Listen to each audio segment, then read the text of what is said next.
Hello and welcome to this video where I'm going to be showing you how to use ChatGPT for keyword research. This might be a use case that you're not familiar with, and I hope it can really help you out. It's very easy to do. So first and foremost, what I want to do is just paste this in here. I copied it previously. It said, I need help with keyword research. Give me as many keywords as you can related to ClickBank, okay?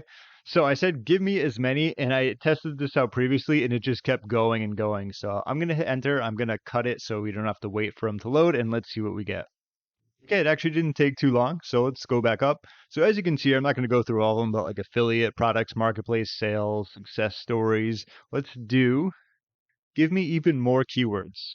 All right, and if I scroll up a little, you'll see we have even more. You can see what we had before, added some more. I'm not sure if all these are going to be, completely unique or completely different. It looks like they are. Obviously, you might have some overlap. So that's just an example of it. Let's go back to a new chat and let's talk a little bit more about how maybe you can find more broad keywords. So 1 second.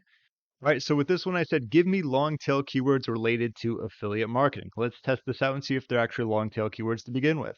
Yeah, I'm not sure if I would categorize those as long tail keywords. I usually see them as like being even longer than that. Usually long tail keywords, in my opinion, some of the best ones have very little traffic, but the traffic that they do get convert very well because they're usually so specific and people usually don't create either videos or articles based upon these really long keywords. So let's generate some more.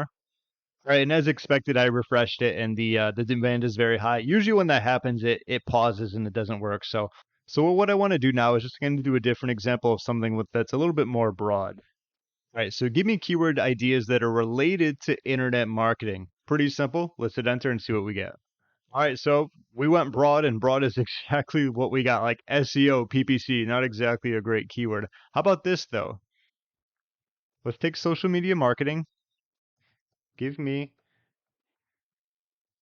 All right, so we have give me social media marketing keyword ideas. Let's run this. Okay, a little bit more niche down, but I think we can do better. All right, so what I did is copy my original, prompt. You could say I need help with keyword research. Give me as many keywords as you can related to, and I'm just going to do Twitter marketing.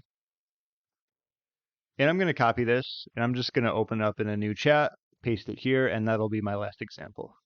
Okay, and this is the first time where we actually got a bunch of commas instead of being like bullet point form. So overall, as we learned, I think you just need to be more specific and don't be afraid of asking it more questions. Say if you go for keyword research, be a little bit more specific. Give me more examples when it comes to Twitter marketing instead of just being internet marketing where you got like PPC, SEO, video marketing, some like the most broad keywords. You can really niche it down more if you want. For example, like when I first started off with ClickBank, we got some pretty good keywords there. Anyway, this is just simply another tool if you want to use it for that, in terms of keyword research. If you want, play around with it, mess around with it, see if you get some new ideas in terms of keywords that you can utilize for creating new articles or even YouTube videos. If you have any questions, feel free to leave a comment down below. Hope you got some value out of this video. My name is James. Thank you so much for watching as always, and I'll see you in my next one.